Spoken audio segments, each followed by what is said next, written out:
Hi, everybody. It's great to see you all. It's great to see you eating delicious food. It's going to tempt our speakers, but hopefully incentivize them to do a great panel, and then they can eat tacos. My name is Zinat Rahman. I'm the Executive Director of the Institute of Politics, and we're so pleased to welcome you to a discussion regarding rural America and its adaptation to economic challenges through the growth, sale, and consumption of food. Before one of our students introduces our guests in a few minutes, I want to mention a couple of events that we have upcoming at the IOP and go over some housekeeping.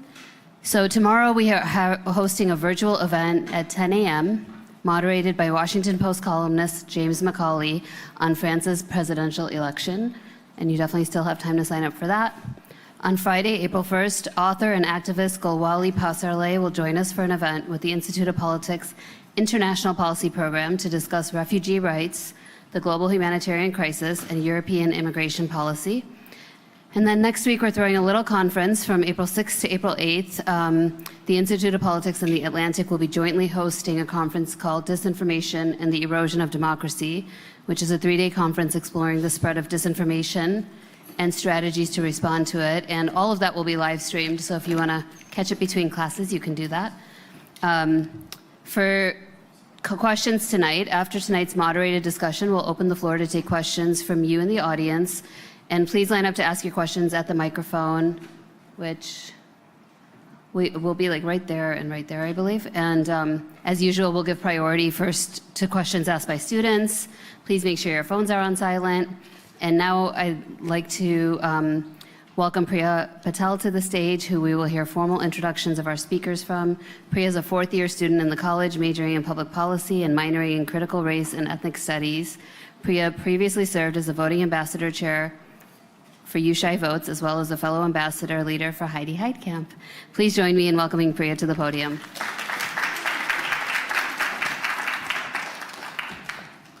Hi, everyone. Thank you for coming today. It is my pleasure to introduce you to the guests for this evening's discussion. Senator Heidi Heitkamp is the former Democratic Senator for North Dakota from 2013 to 2019, having previously been the state's Attorney General and Tax Commissioner. She has been an incredible advocate for the rural community in her state and around the country. During her time in the Senate, she worked hard to write and pass policies to secure the economic future of farmers in her state, promote responsible, efficient energy practices, expand access to health care, and to create measures to protect Native American communities in her state. Senator Heitkamp is also the founder of the One Country Project, an organization focused on creating a dialogue about issues that impact rural communities across America. Joining her today are Illinois farmers Jahari Cole and Marty Travis. Jahari works for Iyabo Farms, a family-run business in Pembroke Township. She is also a member of the Pembroke Farmers Cooperative, a group of farmers who united in 1999 to economically support and sustain small business farms in the Pembroke area. Marty Travis is a 7th-generation farmer who owns and operates Spence Farms in Livingston County. Marty is also the author of the book, My Farmer, My Customer, which provides guidance about how to successfully build long-term family-run farms which can provide healthy foods to its customers. Our moderator for today's discussion is Jennifer Steiner, the director of the IOP Speaker Series. Before joining the IOP, Jennifer worked at the New York Times for 25 years and is the author of several books, including 2 cookbooks. Please join me in welcoming our guests. Thank you so much for that intro, and thank you to everyone for coming, especially our guests here on the podium. It's so great to be with you tonight. So let's just dive right in. I think we all know that there's so much mythology in America around rural life, and specifically around agriculture, especially now as we're very connected more to our foodways. And that mythology connects to how we prepare food, how we think about eating, how we think about American history, the way we think about American politics. And a lot of it is based in mythology. And I would love to kind of unpack some of that today, starting with you, Senator, because you have both the federal and in the state, statewide look at some of what those misconceptions are and how and what the actual challenges are that may be in conflict with how non-rural Americans perceive them, especially as it pertains to agriculture?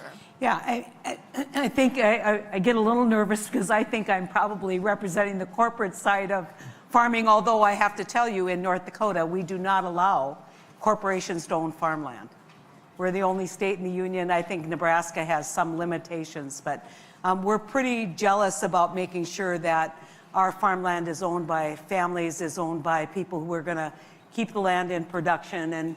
And then the question becomes, what do you do with it? And I think our image of agriculture, as we get more and more generations away from the farm. I mean, my husband grew up on a family farm. I was just one generation off the family farm. But we lived in a subdivision, kind of a small town subdivision, as we were raising our kids. And we went around the neighborhood and we realized that our 2 children were the only 2 children in North Dakota, in Mandan, North Dakota, who had ever been to a farm. I mean, think about that. And so the image that people have about farming is built on those children's books about what does a cow say, you know, what does it look like, or it's America in Gothic, when you think about that great masterpiece that somehow represents America, or all of the great Dorothea Lange photographs from the Dust Bowl.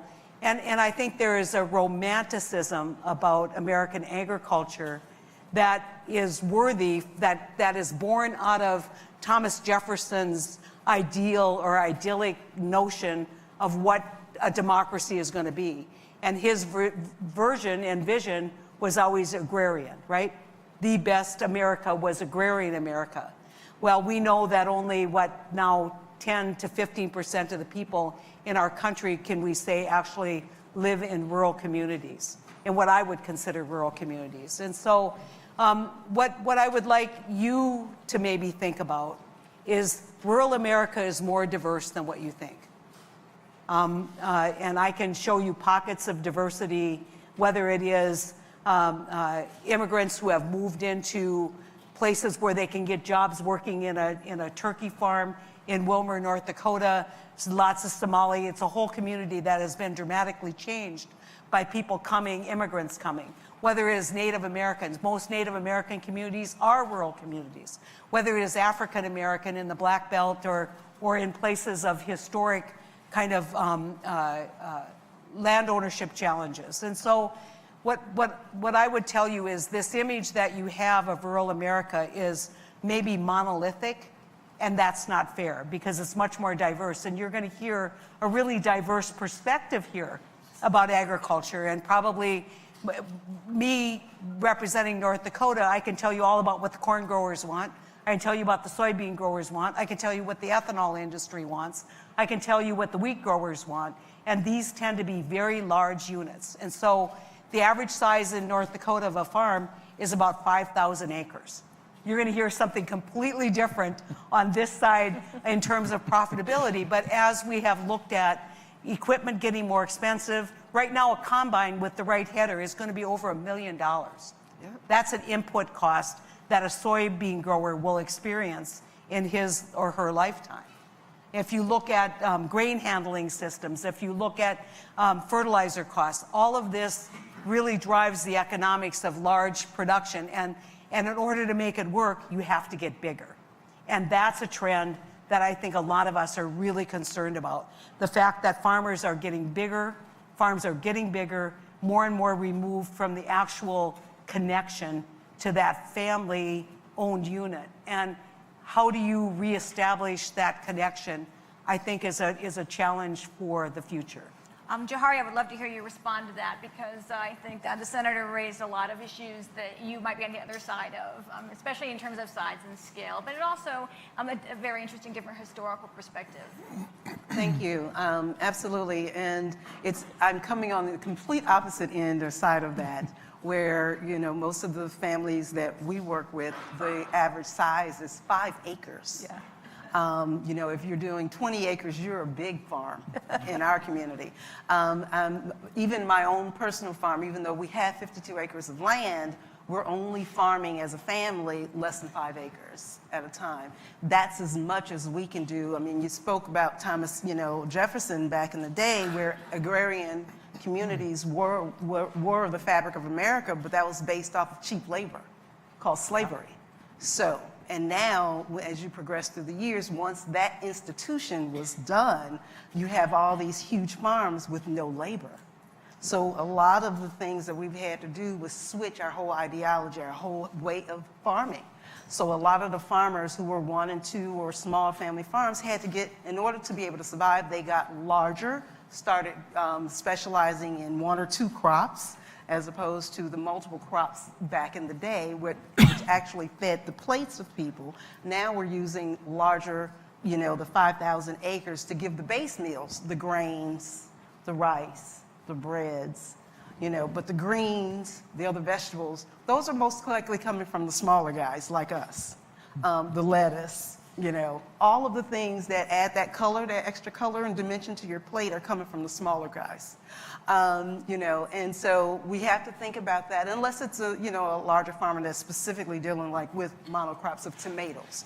And you have, you know, large, and even those are starting to get, you know, a little bit out of hand, like you were mentioning, because there's a lot of those farmers that are dealing with a lot of, you can't, especially in the organic field. I'm an organic farmer, I have been for 30 years. Before that, my family, I was raised on an organic farm. Well, we didn't call it organic. We just didn't use any of the pesticides and fertilizers and all the other stuff, right? That it was just innate. You know, you're going to work with the land that you have and the God-given, you know, things that you have to make those vegetables grow. So it was never coined organic, but that was the only way I knew to raise food.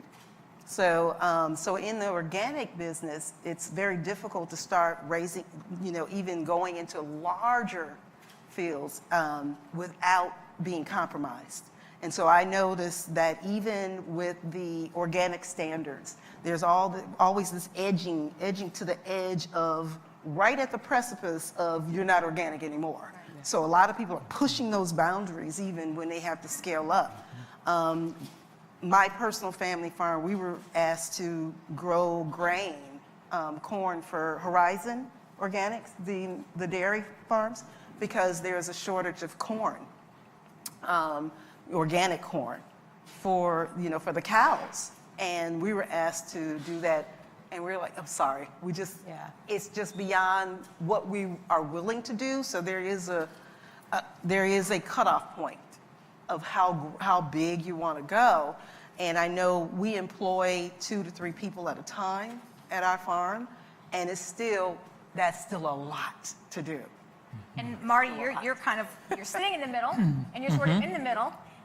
What is your perception, picking up where they left off, and kind of bringing it back, if you could, to the question of mythology too, and what people perceive life, like someone like you. They see your farm, just like our food tonight. They see it on a menu in a restaurant, and they probably have an image of what that means and what that's like. What can you pop there for that bubble?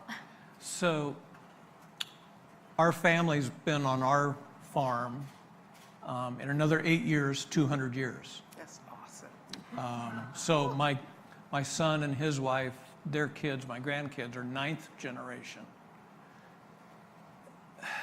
We have a 160-acre farm. It's the original 160 acres we bought from the government.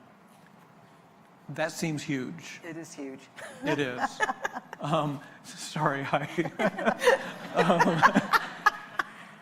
but I want to say something too to the fact that there is still romance on a farm. Yeah. Absolutely.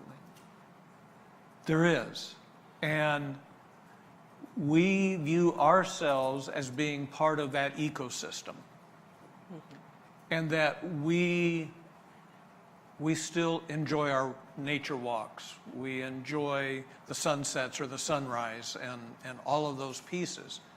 At the same time, we know our work involves creating food.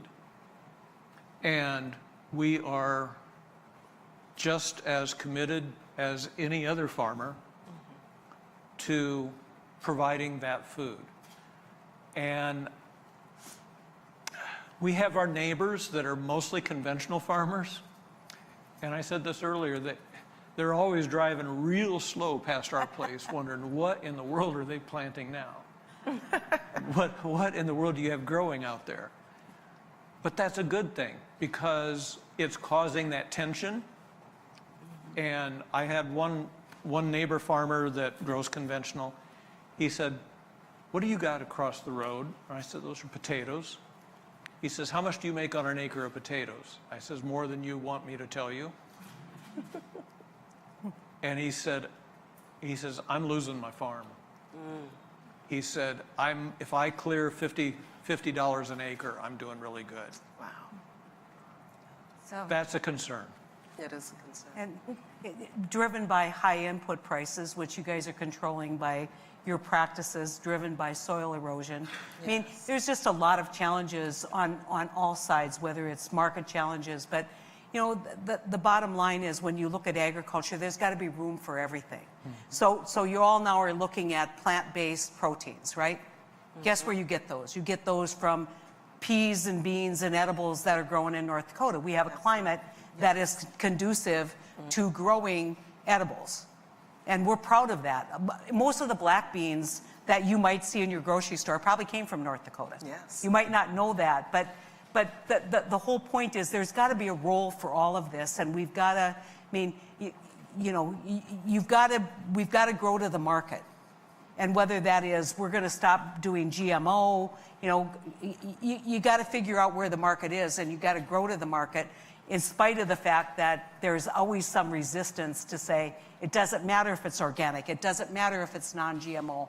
And you want to say it matters to the person who's eating the food. Yes. And so you're going to have to figure out, because the customer's always right, the consumer's always right. And we're going to get to some of the market challenges and inputs, but I want to kind of tie this first back to current events, because current events obviously hit every industry.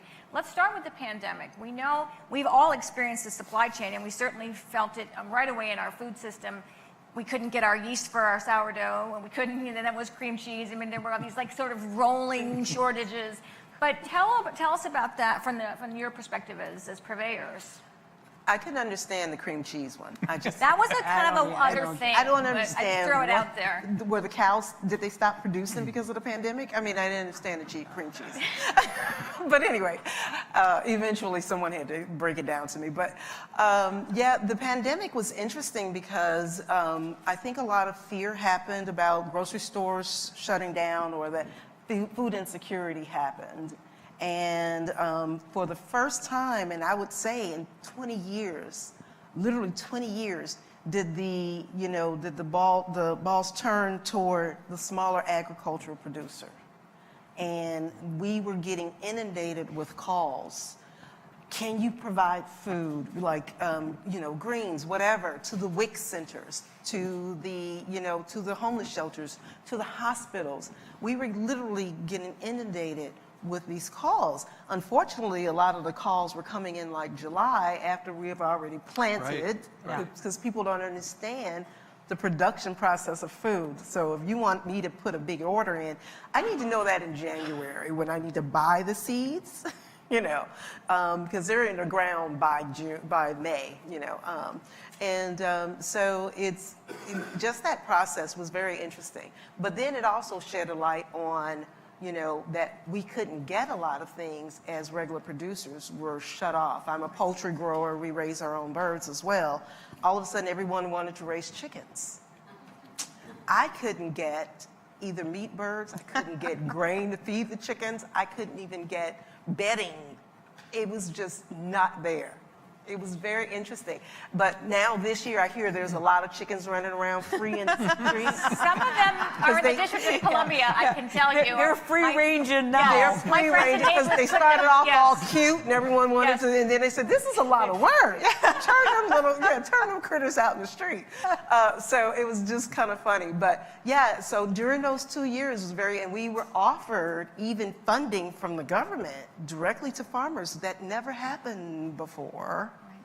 It was always through another organization or something like that. So it was a lot of farmers were, wow, we're essential?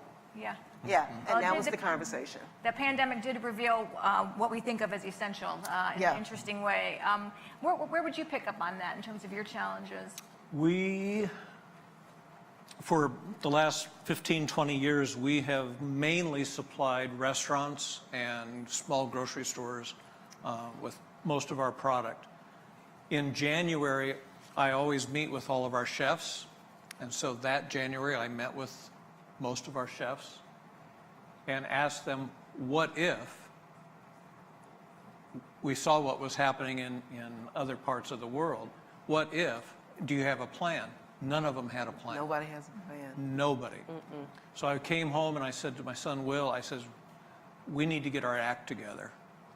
So when the pandemic happened and the shutdown happened, the week before we had delivered to 40 restaurants. This was in March.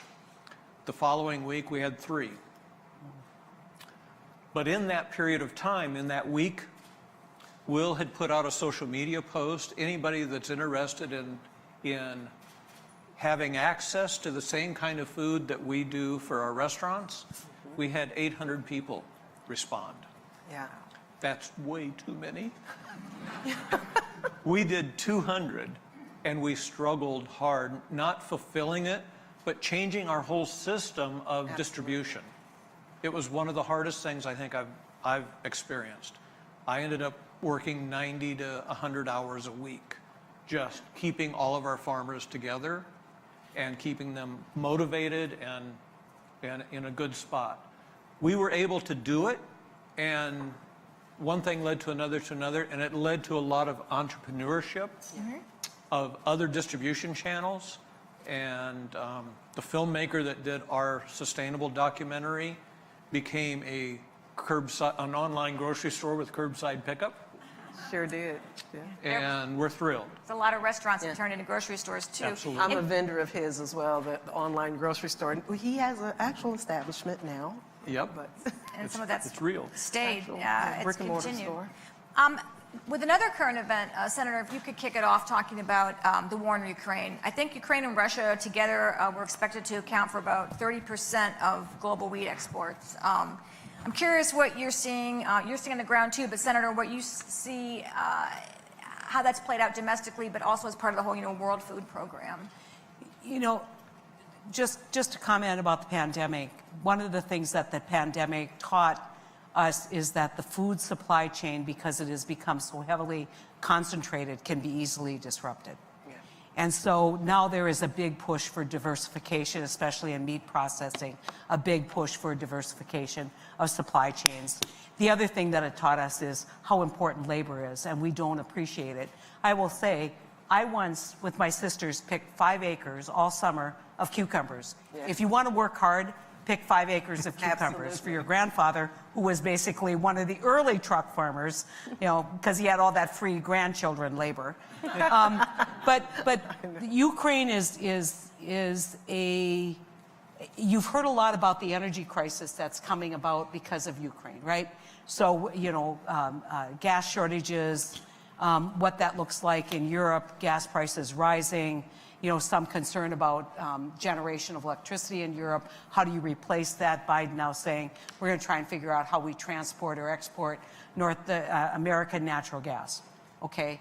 The next thing that is going to be on the discussion table is the food crisis. So you just heard 30% of all wheat is grown in Ukraine and Russia. What you don't know is 50% of the World Food Program's grain comes from Russia and Ukraine. And they're already seeing exacerbations of what's happening in Yemen, where the World Food Program is actively engaged. Fertilizer, potash coming out of Belarus. This doesn't, on the organic side, it may not be as critical, but for large-scale grain farmers, the fertilizer shortage probably won't hit us this bad, because most of my farmers, what they do is they apply their fertilizer in the fall. It's cheaper to buy in the fall traditionally, so they're going to and they probably had a pretty good year, so they wanted to expense it in the fall. But now they see the input costs rising, whether it is drying of the grain with propane, or whether it is diesel fuel for the tractor, whatever that is. And so you see countries like Egypt right now basically shutting down any exports. You see people, this global supply chain that we have created that was disrupted during the pandemic is now being exacerbated by the war in Ukraine. And so it's now reminding people, not only do we need to worry about getting our pharmaceuticals from China, getting our metals from, someplace that is, right, someplace that has social disruption or rebels. I mean, all of these issues that you have are now coming to front in the food environment. And so how do we then think about this as Americans? So in America, we have two things that we do pretty well. We produce energy. We're the #1 energy producer in the world. And we have the technology to do renewables. We have what it takes to supply beyond our borders energy. We also have the #1 agricultural productivity. Whether you agree with how that's being produced or not, we have the system in place to produce a lot of food. How do we move it? And are we going to be insular in terms of how we approach this? So what about a policy where it is America first? Are we going to shut down exports of our grain, of our edibles, to basically keep prices low in our country? Or are we going to figure out how we can play that all-important role that we've always played, which is food for democracy? And so you're going to see, I think, a lot of discussion about what happens as a result of this. And then the question becomes, as you've heard here, what are the long-term changes that we need to learn from as we look going forward? And do you two feel that? Do you have a direct connection in your lives right now to what's going on in Ukraine? Well, I definitely see it, and is it impacting our farm directly? Not so much specifically, but indirectly it is, just because of we see, the supply chain that's hindering, any other kind of things and needs that we have for our own farm. Yeah, so we see it that way. I just had a conversation before coming here with one of our chefs, and he was looking at costs, and he said, I would really love to switch this whole facility where he works into local grains. But he says it's like 5 times the cost of what it is conventionally. Yeah. I says, you just wait. I says, we'll be there. We'll be there. And we'll maybe end up being the cheap person. So it is affecting us in maybe a good way for now, but I think we all are really watching the news and hoping for better. You look at what we used to say is, why are Europeans so absolutely adamant in trade negotiations to protect their agriculture? Because they know what it's like to be hungry. They remember World War II, and the further we get away from that, we don't know in this country. And the question is, when you have food insecurity in places like Syria, it results in political insecurity, and it results in people doing things that they wouldn't do otherwise. And so it is in our best interest to figure out how the United States of America can play an all-critical role in growing more food for a hungry world. And it's not going to necessarily be that farm-to-table, all-important farm-to-table stuff that's happening now. It's going to be in the large grains. It's going to be in more production, what we consider production agriculture. And it's absolutely critical that we understand, especially for the next grow season, because this is coming on us at a time when no one's going to plant wheat in North Dakota anymore. That decision was made months ago. And so how do you replace wheat? How do you replace barley? Right. How do you replace sunflower oil?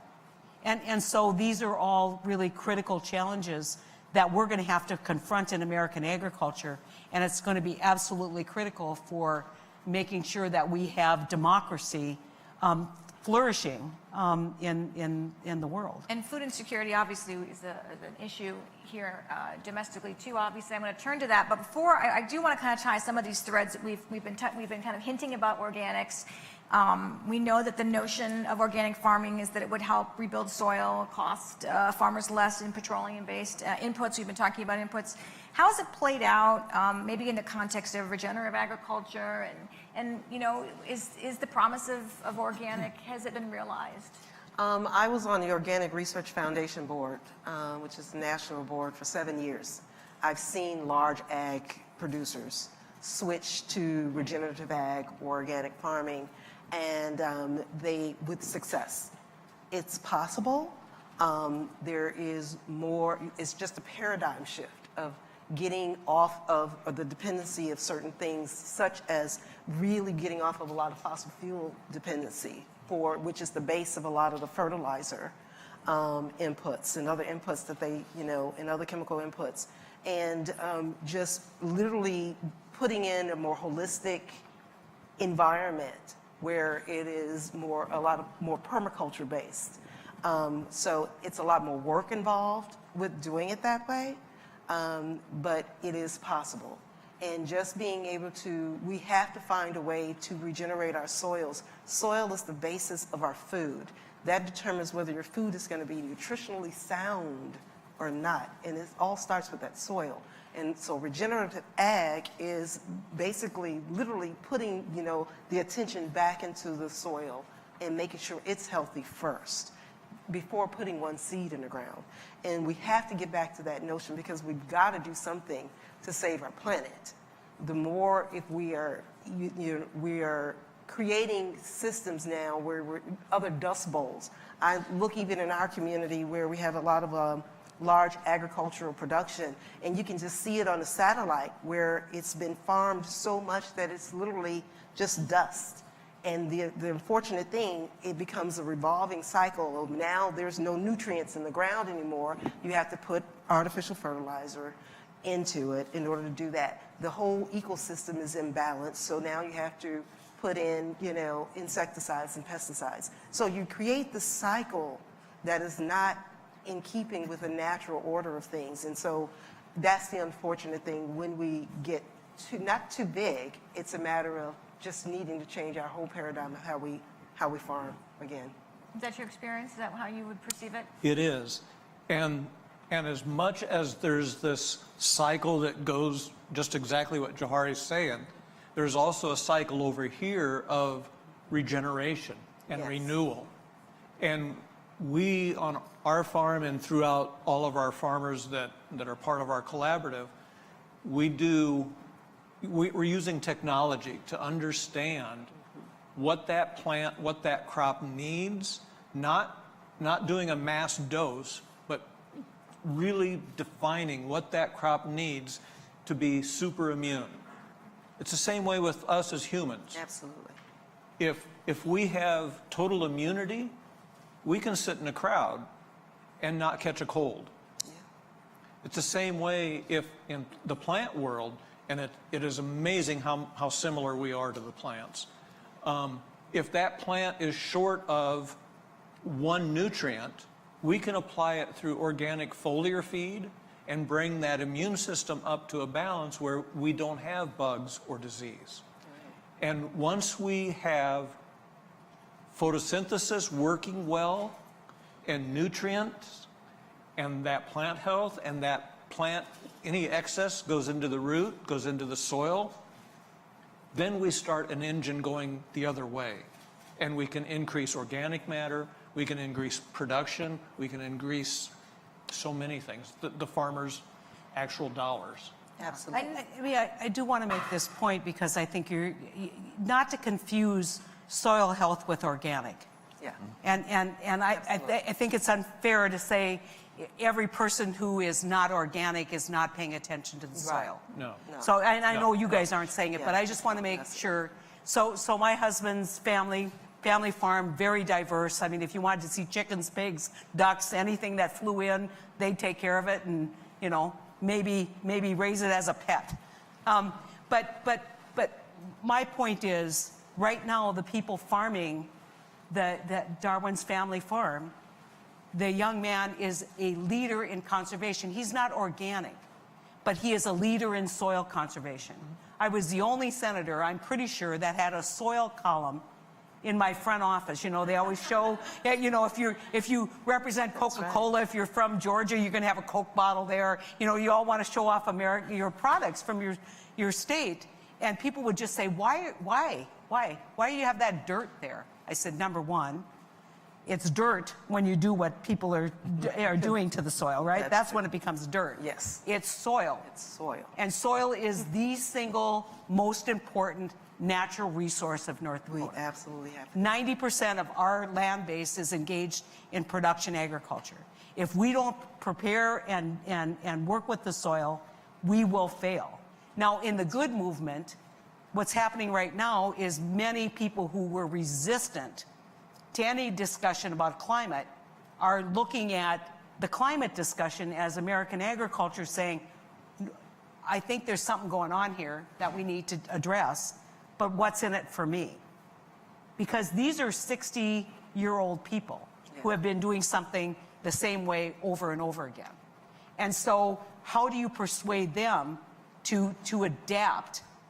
And you do it by, here's a great example. We had there's a program called EQIP, which is a USDA program. It's how do you graze in a smaller unit, right? So you move fences and you move water, and everybody thinks there's overgrazing, but that can be better for the soil. And so these are all soil conservation measures. It's underprescribed, which means overprescribed, which means there's more demand for this than what there is money available. During the drought, we actually, the farmers who had adapted and used EQIP and used the rotational grazing actually had better water retention. They didn't have to buy hay. They could feed their cows. And they had green pastures.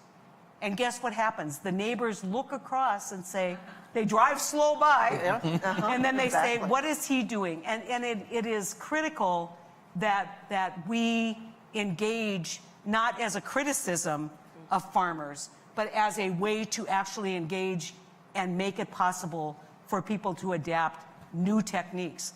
But soil conservation is the single most important challenge we have in American agriculture today, and respecting soil and not using practices that diminish soil to dirt. Absolutely. So that's good. Those are good distinctions. well said. I want to say you all have really nosy neighbors.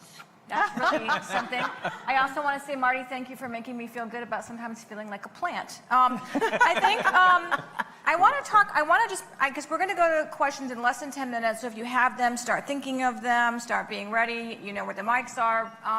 But I do feel like it's really important to bring this back to the top, at least for sure, in terms of personal history here in the state of Illinois, in our country's history, and the relationship. And you both have different personal relationships to that. And Hari, I hope I have this right. I believe that the county where you are now, at one point was the largest concentration of black farmers north of the Mason-Dixon line. And that's been a very complicated and painful history that has been tried to be addressed even recently in legislation. So I was hoping you could talk a little bit about that and what your relationship like that is to that as a current contemporary farmer. Sure.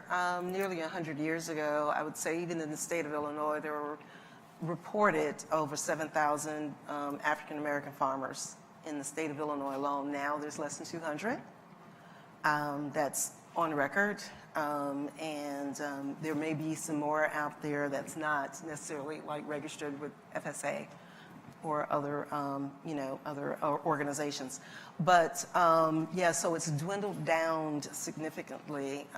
A lot of those farmers are within Kankakee County area, mainly in our community, which has been trying to maintain and retain the health of the African American farmers in that community, all these years. So we're struggling, but a lot of times, and what's happened over the years is that you were not considered a farmer unless you had 200 acres or more. Remember, there was a stigma from the federal, from the federal government. So typically, you were considered a hobby farmer or a truck patch farmer.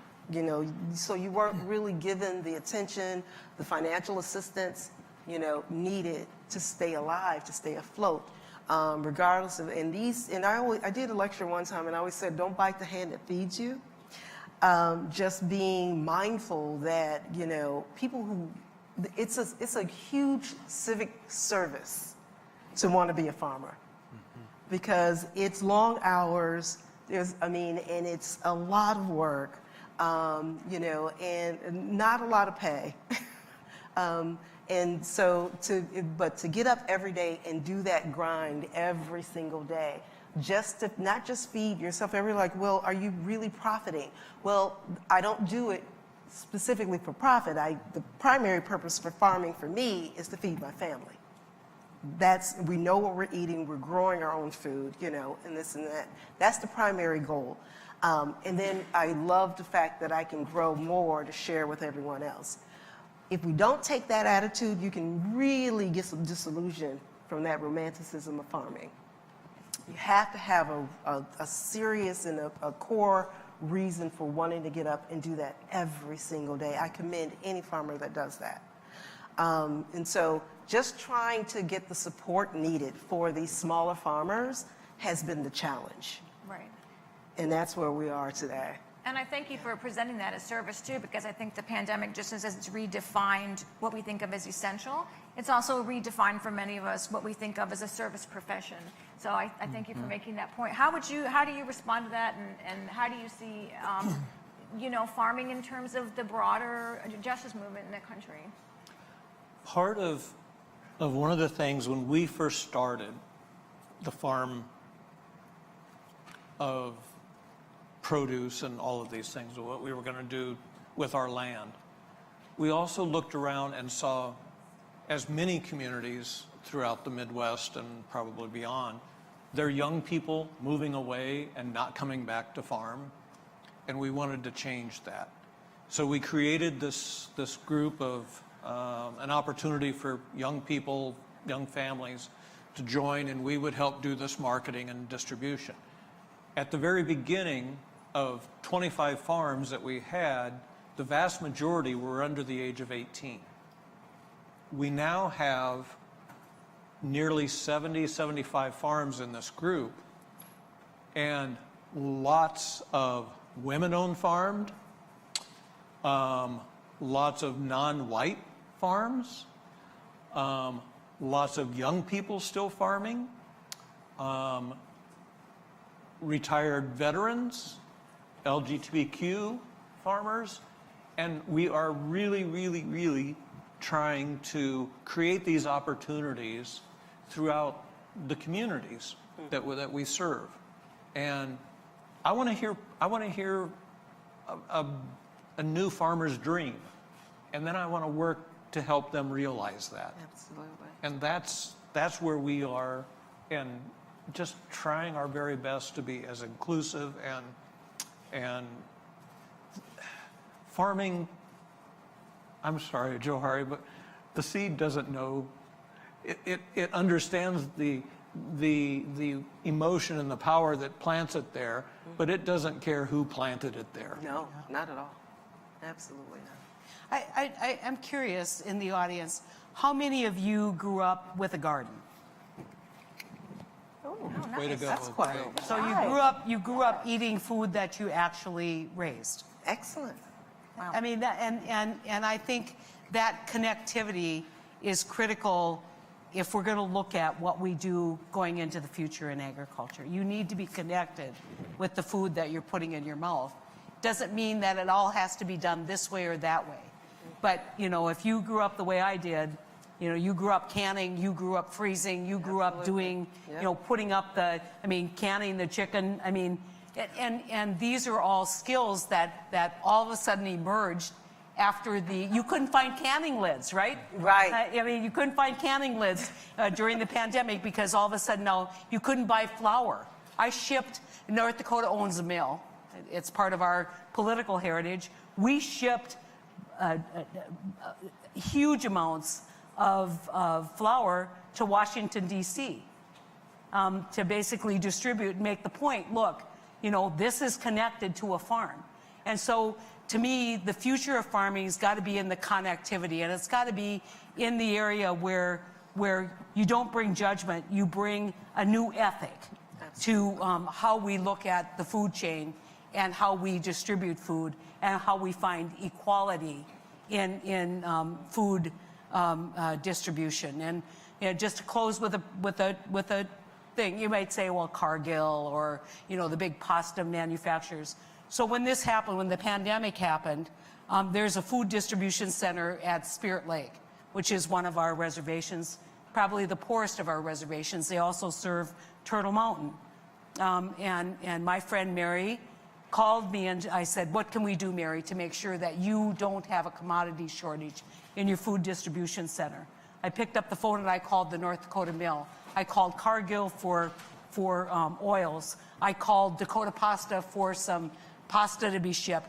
All of these, what you would consider large evil groups maybe, they all rose to the occasion and they shipped pallets of food to the food distribution center so that not only could we connect them to the supply, but we could actually kind of realize we're all in it together. And so don't lead with judgment, lead with new ideas on how we can make the food system more secure into the future and safer and better for all of you. Well, on that note, we'll definitely turn to some questions from the audience. We'll hit the center up later for her canned chicken recipe. I'm curious about that. Listen, there is nothing better in the world than mashed potatoes with warmed up canned chicken in a gravy that my mom used to do. Pour that over the top. You've never eaten anything better. We'll sidebar on that. We'll definitely take the first three questions. We do definitely reserve for students. Don't be shy. Step up. Let's. I know I didn't get to all the things I wanted to ask, so I'm hoping you guys will cover some of that yourself. Thank you.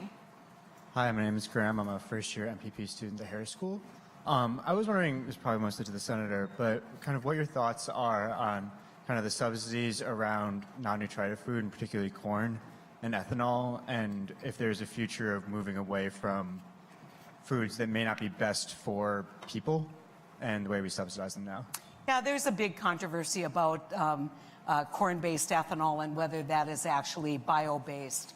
I think we're seeing, one of the things that doesn't get talked enough about is, as part of that processing, we produce a really high quality feed source for livestock. And so it's not just taking the corn and making ethanol and that's it. There's, in fact, Canada is a huge export market for us out of ethanol. You know, I think the folks in ethanol realize that they need to come to the climate world. We're seeing a lot of work around carbon capture behind ethanol plants that can be and sequester the CO2. I think there's still a need, and I will put a shout out for biofuels because I think corn ethanol gets a lot of the attention, but we have one of the largest biofuels, biodiesel fuel plants that use basically canola to make biofuels. This is part of the diversification that I think is essential in the energy supply chain. Now, I think there's going to be tremendous pressure on the ethanol industry as we look at shortage of grains, looking at, you know, kind of depending upon what happens in Ukraine, if we can't see an extension or a further growing in Ukraine of these grains. But I think it's too early to say that the renewable fuel standard now needs to be eliminated in favor of producing corn that is going to be used only as a grain source and not as a fuel source. About 30% of all the corn grown in the Corn Belt is converted to biofuels. Sorry, I guess my question is more around the export of corn as a food and kind of the health implications that has had around the world. Export of corn as food and high fructose corn syrup and other non-nutritive foods. You know, there's a lot of, I think, criticism of the corn industry because of high fructose sugar as a replacement for sugar sources and whether that has become the toxic addiction ingredient in all these foods. I think the corn producers are producing to market, and you see corn prices now at record high. You can say, well, should they be subsidized at record high? But it still is an essential input into the global food chain and the global food market that is essential for feeding the world. And so if I were here representing the corn growers, I would say, look, we're producing what people want to buy. And if that changes, we'll change what we're doing. But I want to do a shout out for technology. So Bushel, which is it's a startup in Fargo, North Dakota. What Bushel is doing is trying to calculate for because every bushel of corn is fungible, right? You aren't going to see, oh, that's produced on a farm that uses no-till practices and does soil conservation different than this one. What they're trying to do is identify those differentiating kind of characteristics of how something is produced, whether it's produced sustainably, and then see what the market will provide for premium for a product that is sustainably produced. But I'm not here to apologize for the corn industry. I just know that what they would say is, at $8, $9 corn, we're going to keep growing corn. Yeah. Step right up. Hi, I'm Jackie. I'm a fourth year in the college. Thank you all for joining us today. I had a question more so about farming and immigration policy. So I'm from Wisconsin, and I'm from a multi-generational family of Mexican migrant farmers.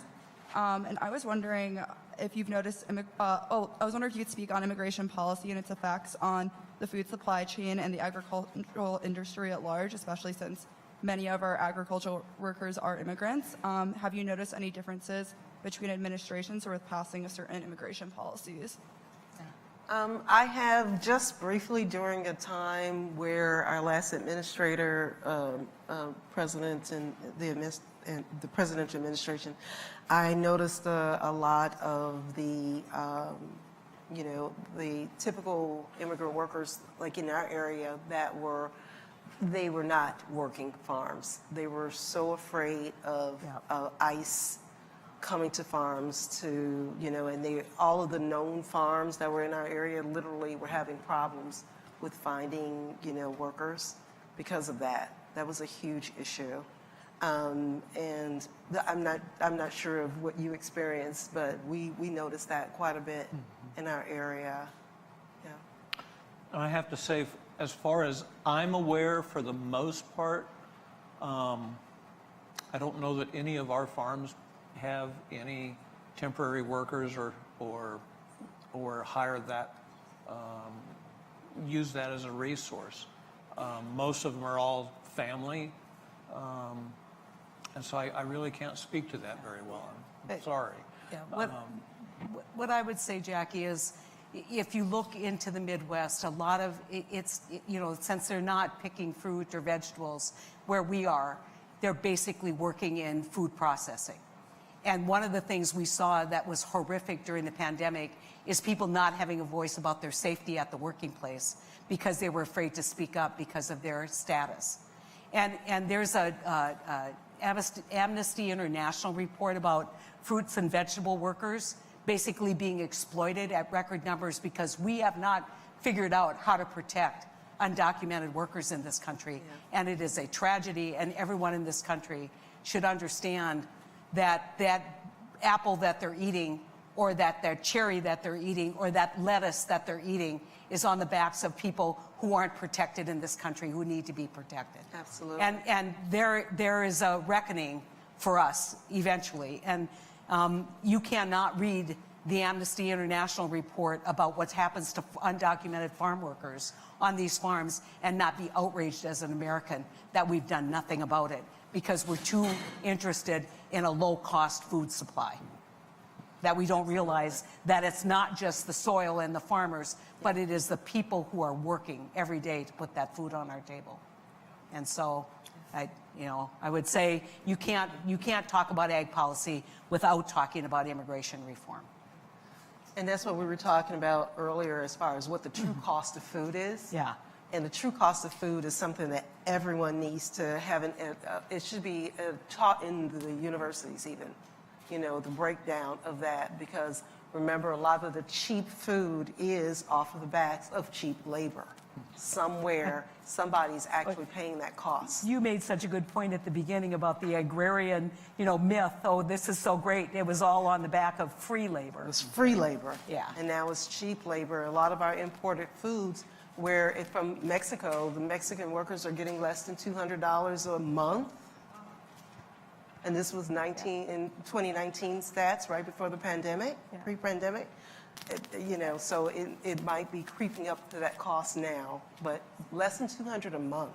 And I would insane. recommend, so you get real sympathy, find a farm where you can pick 5 acres of cucumbers. And, Yes. you have really a lot of sympathy for workers who are getting paid $200 Absolutely. a month. Blueberries will do it too. Yeah. Next Yeah. question, sir. I bought my first horse picking blueberries for a whole summer. Tough stuff, man. Sure did. Hi, everyone. Zach Gran. I'm a second-year MPP at Harris. My point, I'm originally from a small farm town in north central Ohio. My point's kind of off of Jackie's right there. We had a very fertile area near where I grew up called the Muck, and it was like pitch black dirt. It was from the glaciers, from the Great Lakes and everything. And it was largely farmed by undocumented workers. In addition to that, we were also a big manufacturing community. GM had like a 1,500 person assembly plant near me that vanished during the financial crisis. I was hoping that somebody could speak to the future of farming. There's an appropriate level of romanticism around farming in this country. It's been the backbone of our country for 200 years. But the reality is small family farms are disappearing, just like those manufacturing jobs have disappeared. So what is a solution to the future of farming that's based in reality and not in our heads about like how beautiful it is, these vast open pieces of land? Is it vertical farming on a small scale? Is it just subsidizing small family farms more than we already do? Or is it something else? I think when one of the things I always used to think about is when Cuba faced the oil crisis, all farmers became like senators because everyone turned their attention to feeding Cuba. And it just bloomed where everyone had to farm. People were farming everywhere. And you saw vertical farming, you saw small backyard farmers. Everyone was involved in producing food for the culture. And now it's still in that way where it's become a respected. So breaking down the larger farms, into smaller farms is one of the things that we're going to have to do, but we got to respect those farmers. Anytime, I always tell all of our farmers, if you sell 1 penny, you are commercial. You're selling any of that, you become responsible for whoever's on the other side of eating your food.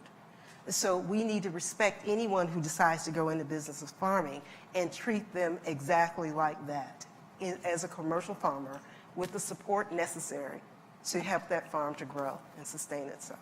Could you add to that and maybe also, per that question, maybe even address the types of federal programs and the types of legislation that might be needed to realize, I think, some of what's inherent in that question. And with that, I opened with the muck portion because this is directly affecting undocumented workers who were able to work on smaller scale farms and now are either being exploited by larger corporate farms or just don't have any work whatsoever. So they're kind of just flapping in the breeze. Again, that's the cheap labor scenario, right?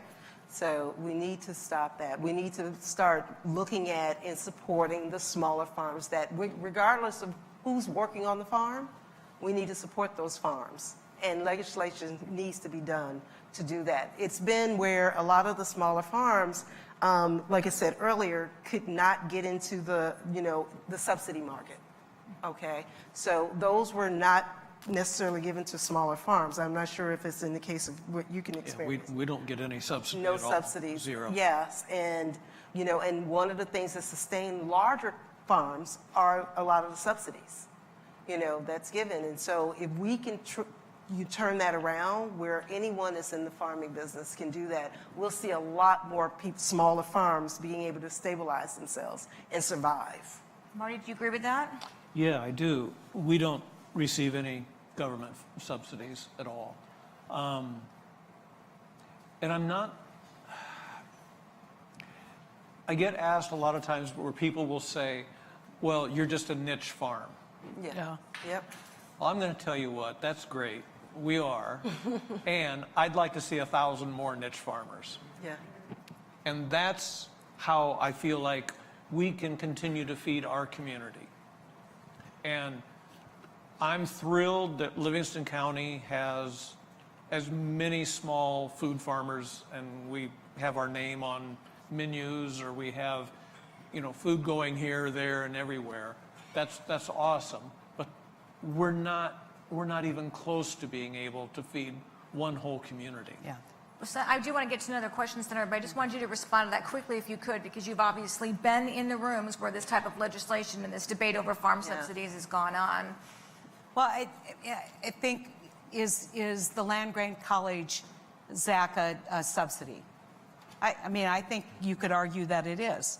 And so what I would say is, as you kind of look forward, what has worked to basically create a production system that has, in fact, taken some risk out of farming, made sure that people, even small family farmers who couldn't otherwise take $1 million, I'm not kidding, a farm that is 5,000 acres could easily have $1 million worth of inputs. Easily. So how do you keep them on the land without even getting bigger? Right. You do it by providing some financial security, which is really what crop insurance is. I mean, we eliminated direct payments until Trump came back with direct payments because of what happened with destroying the China market. I mean, direct payments were on their way out. So I think that there's universal acceptance, political acceptance for crop insurance being a major safety net. The question is, does that subsidize unnecessary risk or bad farming practices? And there's always that pressure between, if you're taking federal money, how much control should the federal government have of your practices on soil, your swamp buster, your sod buster? I mean, I could go through all of the restrictions. Well, people in my state hate those restrictions, but they sure love this subsidy. Exactly. Right? And so, you know, we're now at that point where we're talking about incentivizing different kinds of methods of growing and soil conservation. And I'm proud of the work that I did at BPC with Saxby on natural climate solutions. We think that these are some strategies that'll move forward, and we have paid very close attention to what that means for those farmers who have been left behind historically. African Americans, and in my case, Native American farmers. So, we could debate farm subsidies and probably go on and on, but I'm telling you what the reality is today and how we can change that reality by incentivizing better behaviors through better education, through more awareness of what we're doing long-term to the soils. And I would like to just add quickly that, it's all relative in terms of size. So where there are million plus in terms of need, equipment costs and things like that, we may be on the scale of 100,000. That's to a lot get of money. one, and it is. It is, yeah. To get one implement, for me, my tractor, which is a small tractor, is over $20,000 for a small farm, and that's not including implements. The implements are over $5,000. So when you start adding all of those costs up, then you're literally over nearly 100. Oh, I haven't even mentioned the coolers. Yeah. That you need, the coolers needed to keep, and the transportation. I didn't even mention that. So by the time a small family farming only on 5 acres, I'm still going to need $100,000 worth of equipment and cost inputs just to get my food delivered to mutual stores or restaurants or feeding someone's plate. And the argument that she has is that if you're going to subsidize the $5,000 or 5,000 acre farm and guarantee a safety net, they need to be guaranteed a safety net. Because they don't know if crop failure is going to happen or an early frost could wipe them out. And now she's got $100,000 invested, probably secured some of that by a loan, and she may lose everything that she's worked for. And so I'm for finding a safety net for everybody who produces our food. You've been waiting so patiently. Yeah. Bring it. My name is Bo Simon. I'm a fourth year in the college. So you mentioned, coronavirus and climate change and global conflict all are contributing to food insecurity, and GMO products have been pointed to as a way to increase food security internationally. At the same time, organic farmers, especially in the U.S., can charge a premium for that organic certification from the USDA, but cannot use GMO products if they want that certification. So I'm curious if you feel that changing that certification process, given research about GMOs not necessarily being detrimental to health or the environment, is something that the USDA should consider to increase food security and profits to farmers. That's a sticky question. Yeah. As a microbiologist. It's a great question. It's a great question. Yes. And that's a sticky one to me. I'm an old school microbiologist. That's my background. And genetics major. So it's still, as far, I guess during the time that I came up, there wasn't any long-term research done on what GMO crops would do to the environment or how they would play a role even, internally in our bodies. So we're still, and some of that information is still out there on the fringe, right? So, but when I talked about the organic standards being pushed, that's one of those things that's being pushed over the edge. There were sound reasons for not dealing in investing in GMO products back then. They're still sound to this day, but it's still one of those great areas. I think a little bit more research needs to be done. Yeah, that's my answer, and I'm sticking with it. I want to make sure we get to the other two questions, but Marty, did you have anything else you wanted to add to that? I'm going to hold. You're going to hold I'll back my on that one?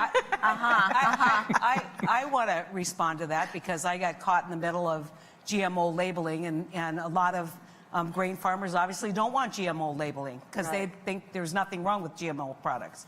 They'll point to rice that's been modified to basically prevent blindness in people moving forward. And so the jury probably is still out, but do not conflate non-GMO with organic. Those are two different things, and I think that's one thing we can all agree on here. Absolutely. Yep. Thank you all for your time today. My name is Shane Griffey. I'm a first year at Chicago Booth, the business school. My question is related to innovation in ag tech. It seems like a lot of the big venture capital firms, ag tech is the hot thing to invest in right now.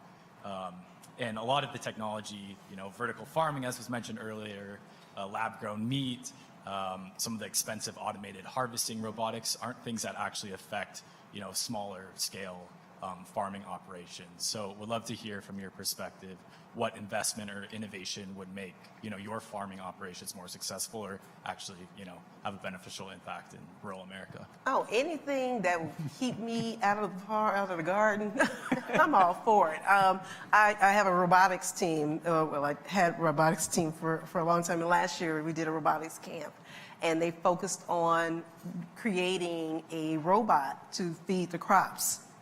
To feed specifically Mississippi crowder peas. And the robot was the kids, they developed it on their own to see how they could stay out of the garden as much as possible and what that would look like. And so they created a little robot that was basically a big watering pen that would go down the rows and spray mist. And they took all kinds of things into consideration. They made it solar, the whole thing. And they presented it in Springfield, which we were in cahoots with University of Illinois, I apologize. So any robot technology has a place even in organic ag. It has a place anywhere. Did we just invest in a pea sheller? Heck yeah. I told my grandma I was not shelling another pea when I grew up. I ended up shelling too many more. And so buying an automatic pea sheller, that's the evolution of farming. But there still needs to be something where we're not compromising our integrity, So yeah, technology plays a huge role in ag. For us, the biggest game changer was this sap testing, sap analysis that we use on multiple crops across the farm. In 1 year, we were able to do a couple things. Eliminate potato beetles just by understanding that we needed more phosphorus and we needed more iron in that plant. We totally, and we were able to have, yields increase exponentially. and the same way with some of our food grade corns. So much so by just 2 applications, understanding what that plant really needed at the right time, we tripled our yield. And even this past year with our wheat, we had the highest yield. We had 105 bushel wheat. Wow. Oh, awesome. That was the highest of anybody in our area, whether it was organic or not. So I know that we can produce more food, we can produce more profit for our farm by using these technology pieces. And I'm really excited about it. One of the questions is what's happening in hydroponics and growing, reducing the distance to which we move food. We're not going to grow lettuce in North Dakota, but can the tribe, a 3 affiliated tribe, which is an oil-rich tribe, it's the one that's right in the middle of the Bakken, is now looking at using their excess natural gas to basically do hydroponics and grow food for native communities. And so you're going to see a lot of technology. It may not look like going out and planting a soil or having a sensor or doing sap testing. So the next generation may be, container gardening that is scaled up to the point where we don't have to move, a head of lettuce 5,000 miles or 3,000 miles to eat lettuce in North Dakota. I think we could sneak in one more, please. Thank you. Good evening. My name is Nancy Smith. I'm a first-year MPP. I just had a question. Can you? Oh yeah, sorry. Yeah, there you go. Nancy Smith, first-year MPP. I'm old. I'm hard of hearing. I just had a quick question about meat industries, and particularly the beef industry, and some of the criticism that's been levied against it for being the least sustainable and having some of the biggest carbon footprints. I'm curious if you all had any thoughts on how to make meat and maybe in particular beef industries more sustainable with less of an impact on the environment.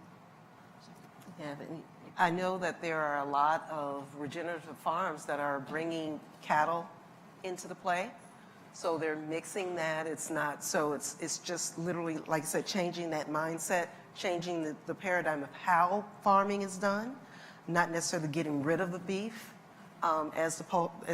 which is considered the culprit. It's how they are grazed and raised is the culprit. And so just being able to just shift that to more, a lot of them, like the senator mentioned earlier, how they're using that to fertilize. Yeah. The paddocks are used to fertilize other things coming along behind that, other crops coming along behind that, in a very complementary kind of way.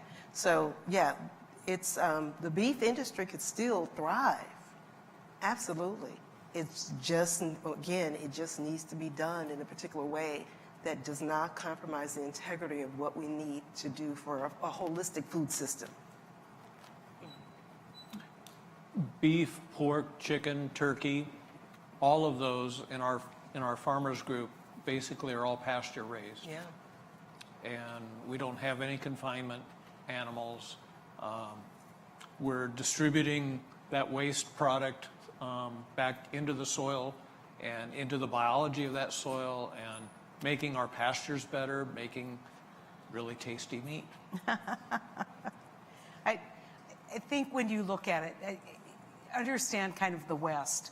The land that is being used to raise cattle is marginal and needs to be grazed.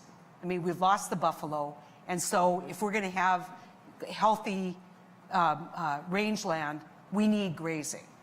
Okay, so when you look at water concentration, I mean, one of the concerns, it's not just climate and methane, it's how much water is used to produce an animal unit. We're seeing more like large dairies doing methane digesters. So we're seeing some changes in practice, and we need to incentivize those changes in confinement operations. But in the long run, we get into this, and I don't mean to be insulting, but we get into this cow fart, dialogue, right? Oh, well, all those greenies, they're worried about cow farts. They want to shut down, hamburger because cows fart. I mean, and so it creates kind of a narrative where people in maybe more conservative areas go, yeah, we gotta stop that dialogue, or we gotta stop them from taking away our cows. and so when we don't have communication, right? When we don't actually have a respectful sit down, what are we going to do? And you're going to get 30% of the people probably in rural America who don't believe climate. They believe climate's a hoax. But when you do studies in North Dakota, huge energy, huge ag state, 60% of the people think we need to do something about climate. So how do we talk to those 60% in a way that achieves meaningful climate goals? And that's really what we did with Natural Climate Solutions, the work that we were doing at BPC. That's where we need to have that dialogue. But I will tell you that large operators are now really concerned about methane and methane emissions, and they're looking at how they can use methane as a way to basically produce other byproducts. And so it's not just, it's growing unsustainably. There's people who really understand they need to change practices. Well, on that note, I think we are going to end our respectable exchange of ideas here. And I thank you to all of you, and especially for tying food and food policy to other policy issues in our country. Can I say something? Can we give a shout out to the people who produced the food tonight and Which brought the stems food? from Spence Farms.